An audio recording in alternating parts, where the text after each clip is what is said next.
বধূ বেশে মামুনি যখন ভিডিও করে। কি চান্দুরা, তোমরা কি আমাকে ভুলে গেছো? যদি ভুলে না যাও তাহলে ভিডিওটা শেষ পর্যন্ত দেখো। যারা নতুন চ্যানেলে আসছেন তারা অবশ্যই সাবস্ক্রাইব করে রাখবেন। ইতিমধ্যে যারা সাবস্ক্রাইব করে রাখছেন তাদেরকে ধন্যবাদ। বেশি প্যাক না করে শুরু করা যাক আজকের ভিডিও। দাদা ভাই, এটা আপনার বউ নাকি?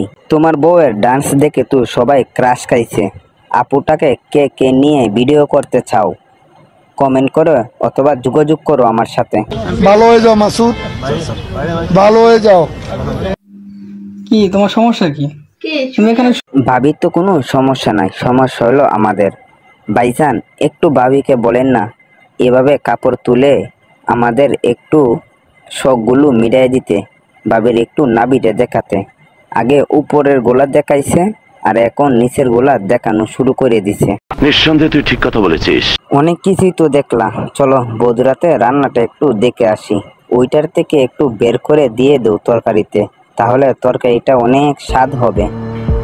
অনেক স্বাদ হলে হবে, অনেক কিছু দেখিও তো স্বাদ করাইতে হবে। ওদিক না তাকিয়ে দিদির দিকে তাকাও, কত সুন্দর রান্না। পয়সা নেই, বাজারে যেতে পারছো না নাকি? আরে এত সুন্দর শাক, সতেজ শাক থাকতে আমরা কেন বাজারে যাব? আমিও তো এটা বলছি, এত সুন্দর শাক থাকতে কেন বাজারে যাইতে হবে? শাক দেখতে অনেক সুন্দর, যিনি তুলছে তিনিও আরো বেশি সুন্দর। এই শাকগুলো খেতে অনেক মজা পাওয়া যাবে। তোমার কোমরে শাক গুজুর বাসটা অসাধারণ বাবু। সোনা বাবুরা, তোমরা লাগিয়ে ঘুমিয়ে পড়ো, অনেক কিছু দেখছো। আরে দরজা ভাই, তুমি কি মনে করছো? হ্যাঁ ওইটাই।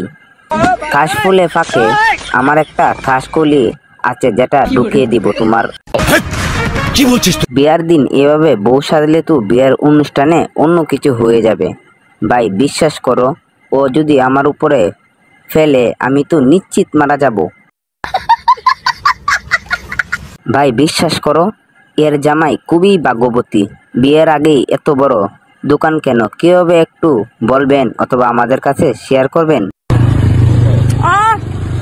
পেটটা তো সেই বলছিস এক ধরে ধরে।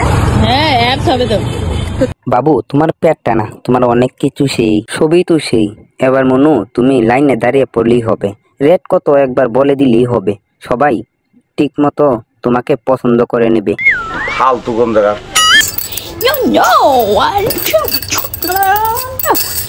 A few moments later. দিদি ভাই, সুইমিং পুলের আনন্দটা অসাধারণ।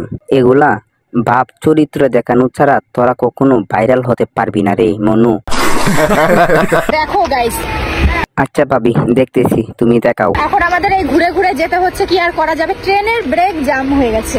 ট্রেনের ব্রেক জাম হয়ে গেছে সেটা ভালো কথা, মেকানিক এসে ঠিক করে দিবে। কিন্তু তোমার যে হেডলাইট গুলো ঝুলতে একটু টাইট করে দিতে হবে, তা না হলে বিনা বাতাসে বিনা হাওয়াতে টলমল করছে।